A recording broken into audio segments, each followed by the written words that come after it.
Ya Rabbana a'tarafna. Assalamualaikum warahmatullahi wabarakatuh. Alhamdulillahi rabbil alamin. Wassalatu wassalamu ala asyrafil anbiya'i wal mursalin wa ala alihi wa sahbihi ajma'in. Bismillah disusun dengan kalam, dengan nama Allah Khaliqul Alam. Alhamdulillah tersimpan di dalam, diiringi selawat serta salam kepada Nabi Muhammad Sayyidul Anam, mahkota dunia junjungan alam. Syafaatnya kita harapkan siang dan malam bagi umat Islam yang bertakwa sekalian alam. Para pemirsa yang dimuliakan oleh Allah Subhanahu wa taala, bertemu kembali dengan tema zikir dalam perspektif Al-Qur'an. Perintah zikir ada banyak tempat di dalam Al-Qur'an, di antaranya adalah Al-Qur'an surah An-Nisa surah keempat ayat ke-103. Fa iza qadaitumus shalah fazkurullaha qiyaman wa qu'udan wa 'ala junubikum. Artinya adalah apabila kalian sudah selesai melaksanakan ibadah salat, fazkurullah, maka ingatlah kepada Allah, berzikirlah kepada Allah dalam keadaan qiyaman, berdiri, beraktivitas. Kemudian dalam keadaan duduk, qu'udan, bahkan wa'ala junubikum, dalam keadaan berbaring, berada di peristirahatan menjelang tidur. Jadi Allah perintahkan kepada kita agar senantiasa ingat kepada Allah Subhanahu wa taala. Para pemirsa yang dimuliakan oleh Allah Subhanahu wa taala, Rasulullah memberikan tuntunan bagaimana zikir yang sudah sholat itu dilaksanakan. Di antaranya beliau mengatakan dalam hadisnya adalah zikir itu bisa berupa ucapan istighfar, astaghfirullahalazim. Zikir itu bisa dalam bentuk ucapan tasbih, subhanallah. Zikir itu bisa diucapkan dalam bentuk takbir, Allahu Akbar, dan seterusnya. Maka zikir dalam bentuk lafaz, dalam bentuk ucapan adalah mengucapkan kalimatut thayyibah sebagaimana yang dicontohkan oleh Rasulullah sallallahu alaihi wasallam. Bahkan Rasulullah mencontohkan zikir selepas salat itu adalah dia sempurnakan dengan membaca surah An-Nas, surah Al-Falaq, surah Al-Ikhlas, dan ayat kursi. Itulah zikir yang dicontohkan oleh baginda Rasulullah selepas habis sholat dalam bentuk lafaz atau dalam bentuk ucapan. Para pemirsa yang dimuliakan oleh Allah Subhanahu wa taala, maka zikir selain mengucapkan, melafazkan kalimatut thayyibah yang sudah dijelaskan dan dicontohkan oleh baginda Rasulullah, maka makna zikir berikutnya adalah doa. Jadi zikir adalah doa. Di dalam Al-Qur'an surah Al-Baqarah surah ke-2 ayat ke-151, Allah mengatakan, uzkurni uzkurkum, ushkuri wala takfur. Ingatlah kamu akan aku, kata Allah. Berzikirlah kamu kepada aku, kata Allah. Niscaya aku akan ingat kamu, kata Allah Subhanahu wa taala. Ushkurli, bersyukur kamu kepada aku, kata Allah. Wala takfur, dan janganlah kamu kufur. Para pemirsa, kata syukur itu dijelaskan oleh Allah juga di dalam Al-Quran surah Al-Insan ayat ke-2. Inna hadainahus sabila imma syakira wa imma kafura. Jadi ketika Al-Quran itu petunjuk dari Allah diterima, itulah orang-orang yang bersyukur. Tetapi ketika Al-Quran ini petunjuk dari Allah, kita tidak terima, kita tolak, kita menutup, tidak mau menerimanya, itulah yang disebutkan oleh Al-Quran itu adalah orang-orang yang kafir atau orang-orang yang ingkar. Jadi zikir adalah doa. Kata Allah, kalau kamu ingat aku, niscaya aku akan ingat kamu. Kalau kamu bersyukur kepada aku, mau menerima Al-Quran sebagai petunjuk dalam hidup dan kehidupan kita, maka jangan kamu kufur, jangan kamu menolak, jangan kamu menutup, tidak mau menerima Al-Quran sebagai petunjuk, sebagai hidayah, kata Allah Subhanahu wa taala. Bahkan di dalam Al-Quran surah Al-Baqarah surah kedua ayat ke-186, Allah juga mengatakan, Ujibud da'watad da'i iza da'ani falyastajibuli. Aku akan ijabah, aku akan kabulkan permohonan atau doa bagi yang berdoa. Allah akan kabulkan itu. Jadi yang kedua, zikir dalam perspektif Al-Quran itu adalah doa. Para pemirsa yang dimuliakan oleh Allah, yang ketiga, zikir dalam perspektif Al-Quran itu adalah salat. Bagaimana Allah ungkap bahwa zikir itu adalah salat, dijelaskan oleh Allah di dalam Al-Quran, Quran surah Toha, surah ke-20 ayat ke-14. Apa kata Allah? Innani anallah. Sesungguhnya aku adalah Allah. La ilaha illah ana. Tiada Tuhan selain aku. Fa'buduni. Maka sembahlah aku, kata Allah. Bahasa lain, sembahlah aku itu adalah taatilah aku, kata Allah. Mentaati Allah sama artinya memahami Al-Quran dan mengamalkan Quran. Jadi fa'buduni, maka taatilah aku, sembahlah aku, kata Allah. Caranya bagaimana? Aqimus sholat li zikri. Tegakkan sholat untuk mengingat aku, kata Allah. Jadi sesungguhnya ibadah sholat itu adalah untuk mengingat Allah. Bahkan makna sholat itu, akar kata sholat itu berasal dari kata sholat yasilu sholatan. Maknanya adalah menghubungkan. Jadi orang-orang yang melakukan ibadah sholat berarti dia menghubungkan dirinya kepada Nabi dan kepada Allah Subhanahu wa Ta'ala. Jadi bagi orang yang tidak sholat berarti dia melupakan Allah dan dia tidak menghubungkan kepada Nabi dan kepada Allah Subhanahu wa Ta'ala. Jadi sholat adalah sarana hamba untuk menghubungkan dirinya kepada Allah Subhanahu wa Ta'ala. Jadi sholat adalah zikir. Kemudian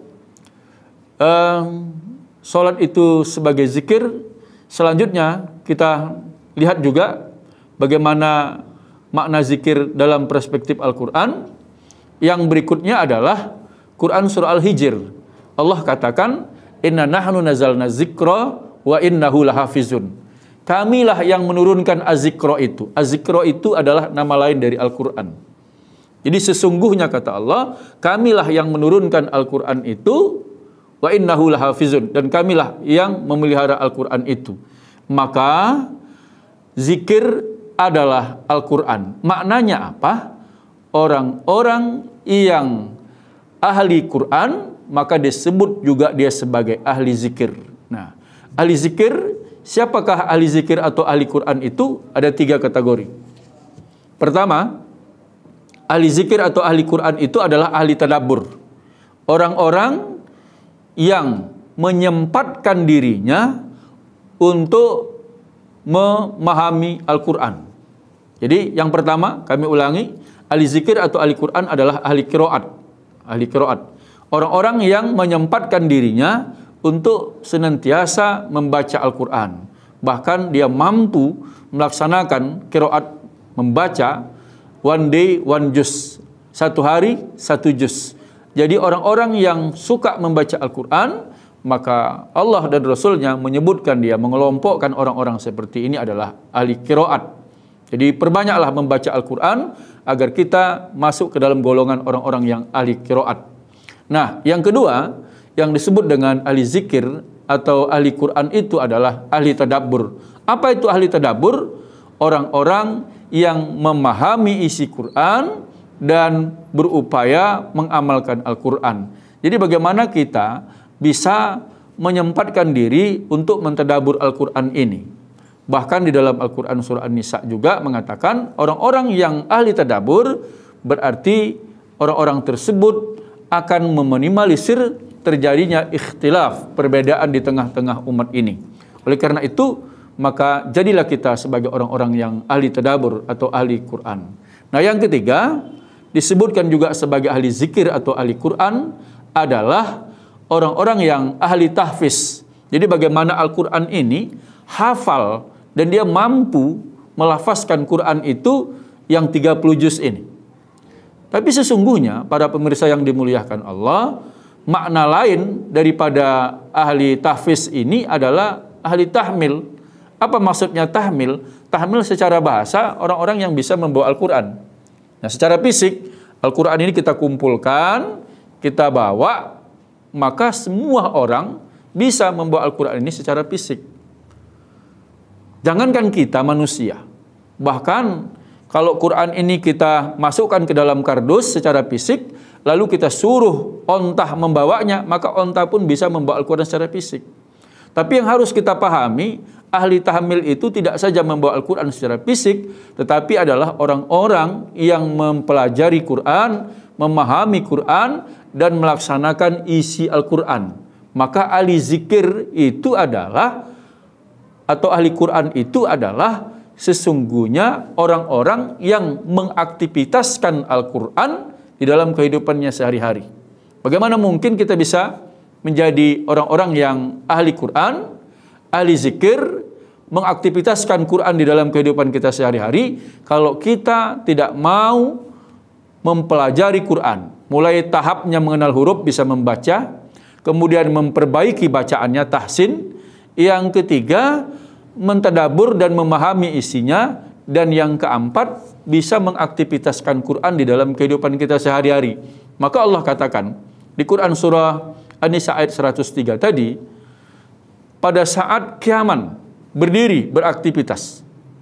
Jadi orang-orang yang sebagai ahli Quran dalam bentuk ahli tahmil atau ahli tahfiz adalah orang-orang yang mengaktivitaskan Quran. Apapun profesi kita, apapun latar belakang kita, ketika kita beraktivitas, maka seharusnya Quran itu yang kita aktivitaskan. Para pedagang, birokrat, teknokrat, dan lain sebagainya, ketika kita mampu mengaktivitaskan Quran, maka kita akan masuk ke dalam golongan orang-orang yang ahli zikir, ahli Quran. Para pemirsa yang dimuliakan oleh Allah Subhanahu wa Ta'ala, apakah sulit memahami Al-Quran ini? Sesungguhnya tidak. Karena Allah pemilik Al-Quran ini, maka Allah yang mengungkap dan Allah yang menjelaskan. Sekurang-kurangnya ada 4 tempat Allah mengatakan bahwa memahami Al-Quran ini tidak sulit.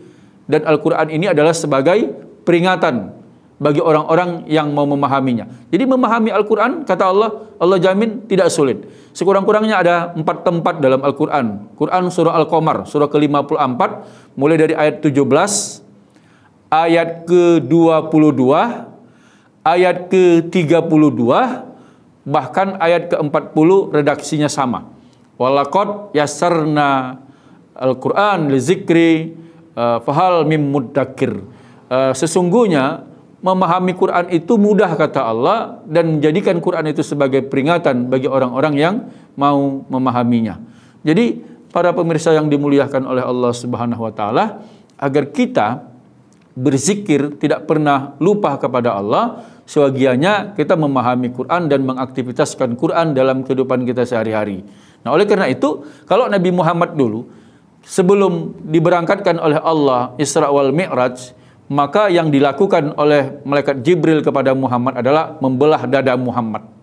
Jadi kalau kita hari ini, kalau mengikuti itu, belah dada secara fisik, kita belah dada kita masukkan Al-Quran ini ke dalam dada kita tak sanggup, mungkin kita mati. Karena tidak mungkin Quran secara fisik tempatnya adalah di dalam dada kita. Quran secara fisik tempatnya bisa di lemari, bisa di rak buku, bisa di atas meja. Itu tempat Al-Quran secara fisik. Tapi Al-Quran secara ajaran tempatnya bukan di lemari, bukan di rak buku, bukan di atas meja. Tempat Al-Quran secara ajaran, kata Allah, ala qalbika litakuna minal munzirin. Quran secara ajaran tempatnya adalah dalam kolbu manusia. Maka di dalam Quran surah Asy-Syu'ara, surah ke-26, dimulai dari ayat 192, 193 sampai 194, Allah menjelaskan itu. Sesungguhnya Al-Quran itu adalah pemiliknya Rabb, Tuhan seluruh alam ini. Jadi Al-Quran ini sesungguhnya adalah milik Allah. Begitu juga ciptaan Allah. Seluruh ciptaan Allah pemiliknya, seluruh ciptaan Allah pemiliknya adalah Allah. Termasuk bumi yang kita tempati. Bahkan Quran ini juga pemiliknya adalah Allah. Maka Allah katakan sesungguhnya Al-Quran itu pemiliknya adalah Rabb seluruh alam ini. Lalu siapa yang membawa Al-Quran ini dari Lauhul Mahfuz ke bumi ini?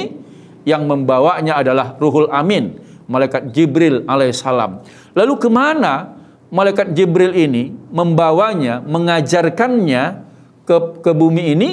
Kata Allah, ala qalbika litakuna minal munzirin, ke dalam kolbu Muhammad, ke dalam kolbu kita. Jadi malaikat Jibril mengajarkan Quran ke dalam kolbu Muhammad, dan kita hari ini pun tempat Quran secara ajaran tempatnya adalah kolbu kita. Oleh karena itu, mari kita isi kolbu kita ini sebagai makam, sebagai tempat wahyu Allah Subhanahu wa taala dalam bentuk ajaran. Kenapa? Karena Allah juga menjelaskan di dalam Quran surah As-Surah surah 42 ayat 52, wa kadzalika auhayna ruham min amrina. Demikian itu kami telah mewahyukan ruh. Ruh di situ adalah nama lain dari Al-Quran. Jadi Al-Quran ini nama lainnya adalah ruh. Ruh apa? Ruh kolbu, penggerak kolbu. Ketika kolbu kita ini kita isi dengan Al-Quran, maka penggerak kolbu ini, fisik kita ini, organ tubuh kita ini bergerak, seharusnya yang menggerakkannya adalah ruh. Ruh di situ adalah Al-Quran. Para pemirsa yang dimuliakan oleh Allah, kalau ruh fisik mati, itu tidak banyak menjadi masalah. Artinya cukup melaksanakan fardu kifayah. Mandikan, kapankan, kemudian sholatkan, kemudian dikuburkan. Selesai ketika ruh fisik yang mati. Tetapi ketika ruh kolbunya mati, manusianya hidup, tapi perbuatannya jauh lebih sesat daripada hewan. Jauh lebih buruk daripada binatang. Oleh karena itu, kita jaga ruh kolbu kita ini. Wahyu yang sebagai ajaran Allah, tempatnya adalah kolbu manusia yang diajarkan oleh malaikat Jibril kepada Muhammad. Saat ini yang mengajarkan Al-Quran itu kepada kita adalah para ulama, para guru kita. Maka terima Quran itu dalam bentuk ajaran sebagai ruh kolbu, maka isilah kolbu kita ini dengan ruh Allah. Al-Quran maksudnya. Para pemirsa yang dimuliakan oleh Allah Subhanahu wa taala. Apa balasan bagi orang-orang yang menempatkan Al-Quran secara ajaran ke dalam kolbunya? Di dalam Quran surah Ar-Ra'd surah ke-13 ayat 27, orang-orang yang mau menerima Al-Quran, kata Allah, Quran akan menunjukkan dia. Disebut dengan man anabah, orang-orang yang kembali kepada aturan Allah, orang-orang yang kembali kepada ajaran Allah. Bahasa lainnya adalah orang-orang yang bertaubat kepada Allah. Kenapa? Karena dia sudah menerima ajaran Allah Subhanahu wa taala, menempatkan Al-Quran sebagai ruh kolbunya di dalam kolbunya. Maka orang itu, dia akan menjadi orang yang beriman kepada Allah. Dia yakin kepada Al-Quran yang sudah dia pahami. Maka ketika itu, orang yang sudah menerima ajaran Allah, orang yang sudah memahami Quran dan menempatkan Al-Quran ke dalam kolbunya sebagai makam wahyu, maka dia akan merasakan tutmainal qulub, kolbunya akan menjadi tenang, kolbunya akan menjadi tentram. Dia rasakan suasana kolbunya seperti itu. Lalu secara fisik apa yang bisa kita amati, apa yang bisa kita tengok? Orang tersebut amanu wa amilus soleha, dan dia beriman.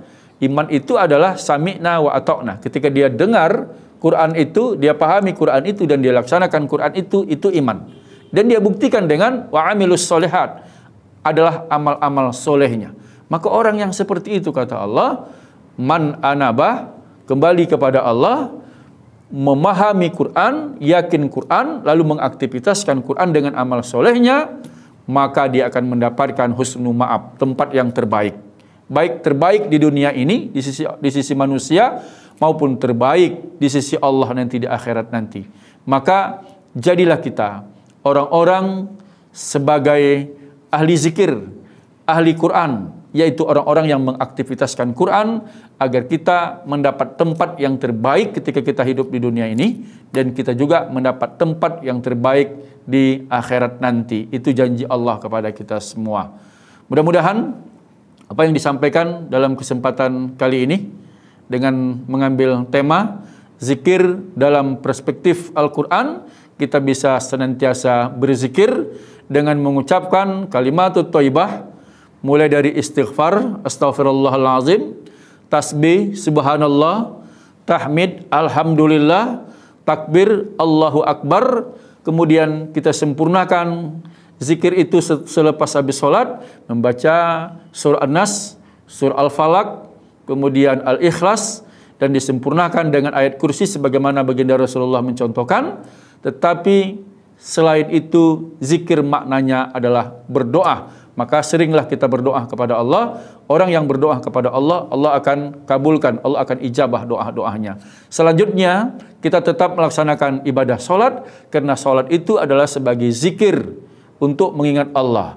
Dan solat itu sebagai menghubungkan kepada Allah Subhanahu wa Ta'ala. Jadi orang yang solat itu terhubung kepada Allah. Kalau orang yang tak solat berarti dia memutus hubungan kepada Allah. Jadi tidak berkomunikasi kepada Allah Subhanahu wa Ta'ala.